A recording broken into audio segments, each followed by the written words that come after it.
তেমন কিছু না গাইস, মোটর কিডনি বেচে ল্যাম্বরগিনি নিলাম, এই আর কি ঘটনা। স্যার ভাই আপনি শুধু মিথ্যা কথা বলেন।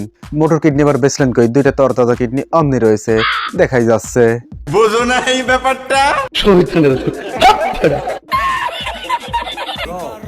ল্যাম্বরগিনি তো সাউন্ডটা একটু বেশি, তাই না? একটু না ভাই, অনেক বেশি। গাড়ি যখন ভাড়া করছেন একটা ভালো গাড়ি ভাড়া করতে পারেন নাই। কোত্থেকে কোন নষ্ট ফষ্ট গাড়ি নিয়ে আসছেন, স্টার্টই হচ্ছে না। জানবি আমি এখানে গিয়ে দেখেন কার মাথা সব গেল। চিন্তা করতেছি তোমাদের ঘুম আসবে তো। ঘুম কেমনি আসবে রে ভাই? দুনিয়া এত ভালো ভালো গাড়ি থেকে কোত্থেকে কোন লুমবারগিনি ভাড়া করে আনছেন, যার শব্দ আবার স্যালো মেশিনের মতো। তাইলে ঘুমাই কেমনে বলেন? আরে আমাকে নাপিত বলা ভদ্র মানুষদেরকে নিয়ে একটা লাইন বলে যাচ্ছে। শুধু এক লাইন না ভাই, পুরো এক পৃষ্ঠাই বলে যান। আমরা কাজকাম বাদ দিয়ে শোনার জন্য অধীর আগ্রহে বসে আছি। বলেন মিয়া ভাই, বলেন। লাইনটা ইতিহাসের পাতায় লিখে রাখবেন। ভাই শুধু ইতিহাসের পাতা না, আপনার এই মহামূল্যবান বাণী ইতিহাস পাতিহাস রাজা সহ সব হাসেরই ডালে ডালে পাতায় পাতায় লিখে রাখা হবে।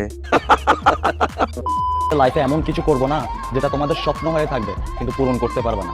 বাহ সুধীর ভাই, আপনি সঠিক বলেছেন। তবে আপনার বাণীতে একটু কারেকশন আছে।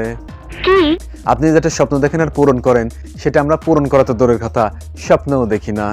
কেন? আপনারা দুজন মিলে যে মোটু পাতলু খেলাখেলি শুরু করছেন, সেটা তো আমরা করতে পারি না, কারণ আমাদের রুচিতে বাধে। ঠিক বলেছো। পুরুষের ভাগ্যে কি আর এমন মেয়ে জোটে? না, কখনোই না, কারণ সবাই তো আর সবকিছুর ভার সহ্য করতে পারে না, যেমন অপু ভাই পারে। তাই সবার কপাল এমন না জোটাই ভালো। ও প্রেমের দোকানদার, তুমি প্রেম প্রীতি নিয়ে কেন করো কারবার? না না না, এটা কিন্তু কিছুতেই মেনে নিব না। এটা ফেরেমের দোকান না, এটা বাটির দোকান।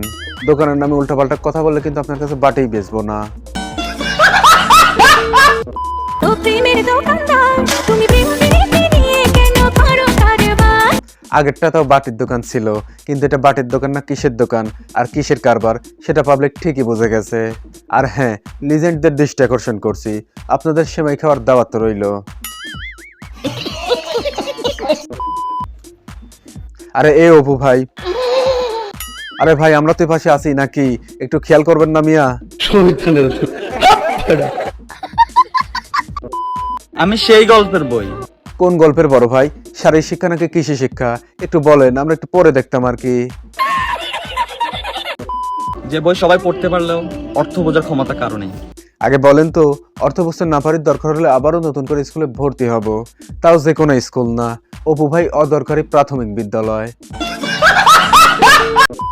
ভাই এদিকে আসেন। সরি ভাই, সময় নাই। কেন? দুবাই যাচ্ছি ভাইরাল হওয়ার জন্য।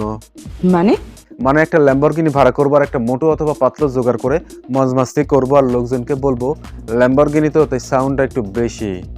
অত্যন্ত উত্তম। দর্শক, অপু ভাই ল্যাম্বরগিনি কিনে কত বা ভাড়া করুক সেটা কিন্তু কোনো বিষয় না, সেটা একান্তই তার ব্যক্তিগত ব্যাপার। আর সে কিন্তু ঠিকই তার কাজ করে যাচ্ছে, সো তার পিছনে না ছুটে নিজের কাজ করুন, কারণ অপু ভাই তার কাজ করছে আর এগিয়ে যাচ্ছে, আর এদিকে আমরা তার সমালোচনা করে করে আরো পিছিয়ে যাচ্ছি। সঠিক বলেছেন। দর্শক আজ এ পর্যন্তই। ভালো লাগলে লাইক দিবেন এবং সাবস্ক্রাইব করে অবশ্যই পাশে থাকবেন, যেন যে কোনো ভাইরাল পেশাল উইদাউট ক্যাসাল আপনার কাছে পৌঁছে যায় সবার আগে। আর হ্যাঁ দর্শক, সময় কিন্তু ঠিকই চলে যাবে, আর একদিন আমরাও। সো ভালো কাজের আদেশ দিন এবং খারাপ কাজের নিষেধ করুন। আল্লাহ হাফেজ।